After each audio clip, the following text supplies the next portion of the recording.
বিশ্বনবী জনাবে মুহাম্মদুর রাসূলুল্লাহ সাল্লাল্লাহু আলাইহি ওয়াসাল্লাম বলেন, মান আহাব্বা সুন্নতি, যে আমার সুন্নতকে মহব্বত করলো, ওমান আহাব্বানি, সে যেন আমি মুহাম্মদুর রাসূলুল্লাহকে মহব্বত করলো। বিশ্বনবী জনাবে মুহাম্মদুর রাসূলুল্লাহ সাল্লাল্লাহু আলাইহি ওয়াসাল্লাম বলেন, যে আমাকে মহব্বত করবে, কানা মাই ফিল জান্নাহ, সে আমার সঙ্গে জান্নাতে যাবে। জোরে বলেন সুবহানাল্লাহ। মুসলমান ভাইরা রে আমার, আল্লাহ রাব্বুল আলামিন হযরত ইব্রাহিম আলাইহিস সালাতু ওয়াস সালামকে ডাক দিয়েছেন খলিলুল্লাহ, হযরত মূসা আলাইহিস সালাতু ওয়াস সালামকে ডাক দিয়েছেন কালিমুল্লাহ। কিন্তু আমার আপনার নবী দুজাহানের কান্ডারি রহমাতাল লিল আলামিনকে আল্লাহ রাব্বুল আলামিন ডাক দিয়েছেন হাবিবুল্লাহ। জোরে বলেন সুবহানাল্লাহ। হযরত ইব্রাহিম আলাইহিস সালাতু ওয়াস সালাম আল্লাহ রাব্বুল আলামিনকে অনেক মহব্বত করতেন। হযরত মূসা আলাইহিস সালাতু ওয়াস সালাম আল্লাহ রাব্বুল আলামিনকে মহব্বত করতেন। কিন্তু ইব্রাহিম আলাইহিস সালাতু ওয়াস সালামের ছোট্ট একটা ওয়াকিয়া বলি। হযরত ইব্রাহিম আলাইহিস সালাতু ওয়াস সালাম আল্লাহ রাব্বুল আলামিনকে কেমন মহব্বত করতেন রে মুসলমান। আর আমরা আল্লাহ তাআলার গোলামি কতটুকু করি, আল্লাহকে কেমন মহব্বত করি। হযরত ইব্রাহিম আলাইহিস সালাতু ওয়াস সালামকে আল্লাহ তাআলা উপাধি দিয়েছিলেন খলিলুল্লাহ। ফেরেশতা হযরত আল্লাহ রাব্বুল আলামিনকে ডাক দিয়ে বললেন, মাওলাই কারীম, ওয়াল্লাহ, ইব্রাহিমকে তো আপনি অনেক ধন সম্পদ দান করেছেন, সে ধন সম্পদের মহব্বতে পড়ে গেছে, সে তো ধন সম্পদের বন্ধু হতে পারে। ইব্রাহিম আপনার কেমন করে বন্ধু হয়? এবার আল্লাহ রাব্বুল আলামিন ফেরেশতাকে জানায় দিলেন, রে ফেরেশতারা, তোমরা কি পরীক্ষা করতে চাও? বলতেছে, ও আল্লাহ, আপনি যদি আমাকে অনুমতি দেন, আমরা একটু পরীক্ষা করে দেখতে চাই। জোরে বলেন সুবহানাল্লাহ। হযরত ইব্রাহিম আলাইহিস সালাতু ওয়াস সালাম বাড়ির মধ্যে এমন সময় কে যেন আল্লাহ তাআলার গুণবাচক নাম ধরে ডাক দিয়েছে। হযরত ইব্রাহিম আলাইহিস সালাতু ওয়াস সালাম পাগল পারা হয়ে ঘর থেকে বের হয়ে চলে আসছে। জবান খুলে বলেন সুবহানাল্লাহ। হযরত ইব্রাহিম আলাইহিস সালাতু ওয়াস সালাম ডাক দে বলতেছে, রে পথিক, কোথায় তোমার বাড়ি, কোথায় তোমার ঘর? তোমাকে আমি চিনি না, কিন্তু তুমি যে আমার আল্লাহর নাম ধরে ডাক দিয়েছো, আমি তো এই নাম শুনে পাগল হয়েছি। ও মুসলমান, সে আল্লাহকে একটা বার ডাক দি, আল্লাহ। জবান খুলে বলি আল্লাহু আকবার।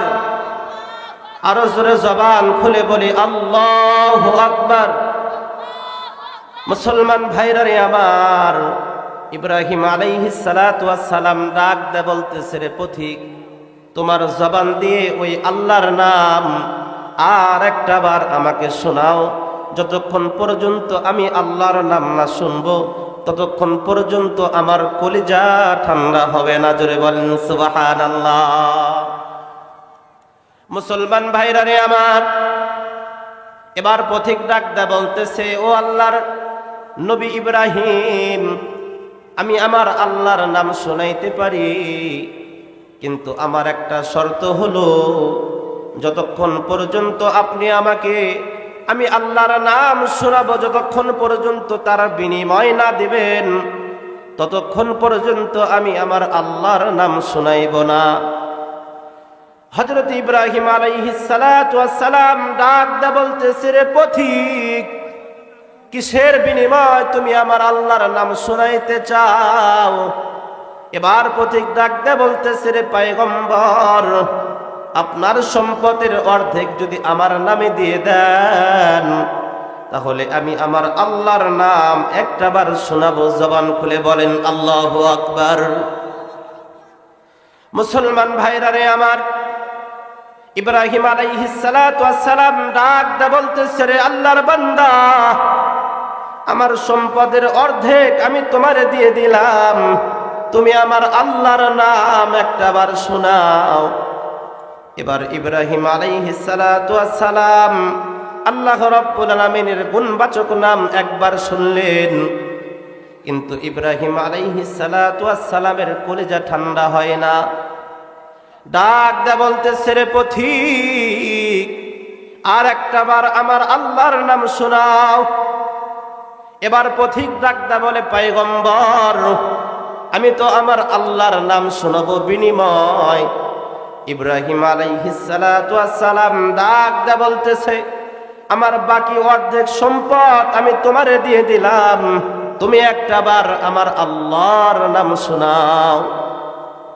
এবার আল্লাহর বান্দা হযরত ইব্রাহিম আলাইহিস সালাতু ওয়াস সালামকে আল্লাহ তাআলার গুণবাচক নাম শুনাইলেন। এবার ইব্রাহিম আলাইহিস সালাতু ওয়াস সালাম ডাকদা বলে, রে পথিক, তুমি যদি আর একটা বার আমার আল্লাহর নাম শোনাও তাহলে আরেকটু তৃপ্তি পাইতাম, আমার অন্তর ঠান্ডা হয়ে যাইতো। ডাকদা বলতেছে, পয়গম্বর, আমি আমার আল্লাহর নাম শোনাবো, বিনিময় আপনি কি দিবেন? এবার ইব্রাহিম আলাইহিস সালাতু ওয়াস সালাম ডাকদা বলতেছে, রে আল্লাহর গোলাম, আল্লাহ তাআলা আমাকে যতগুলো পশু দিয়েছেন, তুমি যদি একটা বার আমার আল্লাহর নাম শোনাও, আমার যতগুলো পশু আছে সমস্ত পশু আমি তোমারে দিয়ে দিব। জোরে বলেন সুবহানাল্লাহ। এবার আল্লাহর বান্দা হযরত ইব্রাহিম আলাইহিস সালাতু ওয়াস সালামকে শোনাইলেন। ইব্রাহিম আলাইহিস সালাতু ওয়াস সালামের কলিজা ঠান্ডা হয় না। ডাকদা বলতেছে, রে আল্লাহর বান্দা, তোমাকে আমি কাকুতে মিনতি করে করি বলে একটা বার আর একটা বার আমার আল্লাহর নাম শোনাও। এবার পথিক ডাকদা বলতেছে, ও পয়গম্বর ইব্রাহিম, আমি তো আমার আল্লাহর নাম শোনাবো বিনিময়, আপনার তো দেওয়ার মতো কিছুই নাই। ইব্রাহিম আলাইহিস সালাতু ওয়াস সালাম ডাকদা বলে, আল্লাহর বান্দা, তুমি যদি আমাকে আমার আল্লাহর নাম একটাবার শোনাও, খোদার নামের কসম করে বলি, রে আল্লাহর বান্দা, তোমার এই সমস্ত পশু চরানোর জন্য একজন রাখালের প্রয়োজন হবে। তুমি যদি আমার আল্লাহর নাম একটাবার শোনাও, আমি যতদিন পর্যন্ত জীবিত থাকবো তোমার পশুগুলোর রাখালি করে আমি কাটায়া দিব। জোরে বলেন সুবহানাল্লাহ। মুসলমান ভাইরা রে আমার, আল্লাহ রাব্বুল আলামিন জানায়া দিলেন, হে পয়গম্বর, আপনি জানায়া দেন, যদি কোনো মানুষ আমি আল্লাহ তাআলার ভালোবাসা পেতে চায়, ফাত্তাবিউনি ইউহিব্বুকুমুল্লাহ, তারা যেন আপনার অনুসরণ করে। আল্লাহ রাব্বুল আলামিন বলেন, ও পয়গম্বর, যদি কোনো বান্দাবান্দি, যদি আমার কোনো বান্দাবান্দি আপনার অনুকরণ করে, আমি আল্লাহ তাআলাকে ভালোবাসার দরকার নাই, বরং আপনাকে অনুসরণ করার কারণে আমি আল্লাহ তাআলা বান্দাকে ভালোবাসা দিয়ে দিব। জবান খুলে বলেন সুবহানাল্লাহ। মুসলমান সুবহানাল্লাহর জোর নাই। মুখ সুবহানাল্লাহ বললে কি হবে? আল্লাহর বান্দারা কান পেতে শুনে নেন, সুবহানাল্লাহ শব্দের অর্থ আল্লাহ পবিত্র, আমার আল্লাহ তাআলা পবিত্র, আমরা হলাম গুনাহগার। যখন আমরা গুনাহওয়ালা জবান দিয়ে বলি সুবহানাল্লাহ, আল্লাহ রাব্বুল আলামিন ফেরেশতাদেরকে ডাক দেয়া বলে, রে ফেরেশতারা, আমার গুনাহগার বান্দারা গুনাহওয়ালা জবান দিয়ে সাক্ষ্য দিয়েছে আমি আল্লাহ পবিত্র।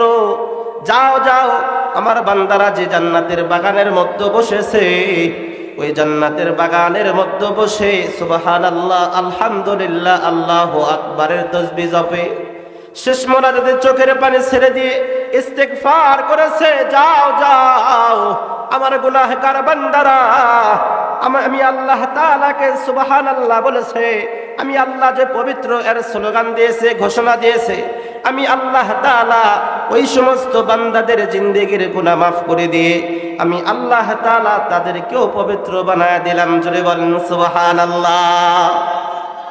মুসলমান ভাইরা রে আমার, আল্লাহ রাব্বুল আলামিন বলেন, পয়গম্বর জানায়া দেন, যদি কোনো মানুষ আমি আল্লাহ তাআলাকে ভালোবাসতে চায়, ফাত্তাবিউনি তারা যেন আপনার অনুসরণ করে। বিশ্বনবীজি সাল্লাল্লাহু আলাইহি ওয়াসাল্লাম বলেন, ওই সময় পর্যন্ত তোমরা পরিপূর্ণ মুমিন মুসলমান হইতে পারবা না। ক্বালা রাসূলুল্লাহ সাল্লাল্লাহু আলাইহি ওয়াসাল্লাম, লা ইউমিনু আহাদুকুম হাত্তা আকুনা আহাব্বা ইলাইহি মিন ওয়ালিদিহি ওয়া ওয়ালাদিহি ওয়ান নাসি আজমাইন। বিশ্বনবী জনাবে মুহাম্মাদুর রাসূলুল্লাহ সাল্লাল্লাহু আলাইহি ওয়াসাল্লাম বলেন, ওই সময় পর্যন্ত তোমরা পরিপূর্ণ মুমিন মুসলমান হইতে পারবা না যতক্ষণ পর্যন্ত নিজের সমস্ত ভালোবাসার বস্তুর চাইতে আমি বিশ্ব নবীজি আমাকে না মহব্বত করবা। ও মুসলমান, আজকে আশিকে রাসূল দাবি করি কিন্তু বিশ্ব নবীজির সুন্নত মানি না, এরকম লোক আছে না নাই? রাস্তার মোড়ে দেখবেন দাড়ি নাই, কিচ্ছু নাই, প্যান্ট শার্ট পরা লোক, সাইনবোর্ড আছে বিশ্ব আশিকে রাসূল। কথা বলেন, যার মুখে দাড়ি নাই, যার সুরতের মধ্যে রাসূলের সুন্নাত নাই, সে কখনো বিশ্ব আশিক রাসূল হইতেই পারে না। কথা বলেন ঠিক কি না? সে হবে বিশ্ব আশিকে শয়তান। কথা বলেন, কথা বলেন। যার সুরতের মধ্যে বিশ্ব নবীজির সুন্নাত নাই, সে দাবি করতে পারে আশিকে রাসূল, প্রকৃতপক্ষে সে আশিকে রাসূল না, বরং সে আশিকে ভণ্ড। কথা বলেন। মুসলমান ভাইরা রে আমার, বিশ্ব নবীজি জনাবে মুহাম্মদুর রাসূলুল্লাহ সাল্লাল্লাহু আলাইহি ওয়াসাল্লামকে সাহাবা আজমাইনরা কেমন মহব্বত করতেন, আমি আপনিও মহব্বত করি, সাহাবা আজমাইনরাও মহব্বত করতেন। বিশ্ব নবীজি জনাবে মুহাম্মদুর রাসূলুল্লাহ সাল্লাল্লাহু আলাইহি ওয়াসাল্লাম হিজরতের পূর্বে হযরত আবু বকর সিদ্দিক রাদিয়াল্লাহু তাআলা আনহুকে ডাক দিয়ে বলছিলেন, আবু বকর, আমি মক্কা থেকে হিজরত করব, আর হিজরতের সঙ্গী হবা তুমি। আবু বকর জোরে বলেন সুবহানাল্লাহ। মুসলমান ভাইরা রে আমার, বিশ্ব নবীজি সাল্লাল্লাহু আলাইহি ওয়াসাল্লাম কয়েক মাস পর যখন হিজরত করলেন, অনেক লম্বা চড়া কথা, সংক্ষেপ করে দিলাম। বিশ্ব নবীজি জনাবে মুহাম্মদুর রাসূলুল্লাহ সাল্লাল্লাহু আলাইহি ওয়াসাল্লাম আবু বকরের দরজায় নক করলেন। দরজায় নক করতে দেরি, আবু বকর সিদ্দিকের দরজা খুলতে দেরি না। জোরে বলেন সুবহানাল্লাহ। বিশ্ব নবীজি ডাকতে বললেন, আবু বকর, কি ব্যাপার, তুমি কি ঘুমাও নাই? আবু বকর ডাকতে বলে, ইয়া রাসূলুল্লাহ, ইয়া হাবিবাল্লাহ, নবীজি আপনি যেদিন আমাকে বলেছেন, আবু বকর, আমি মক্কা থেকে হিজরত করব, আর আমার হিজরতের সঙ্গী হবা তুমি, ও পয়গম্বর, সেদিন থেকে আমি আবু বকর বালিশে কোনো রাত্রিতে মাথা লাগাই নাই। জোরে বলেন সুবহানাল্লাহ।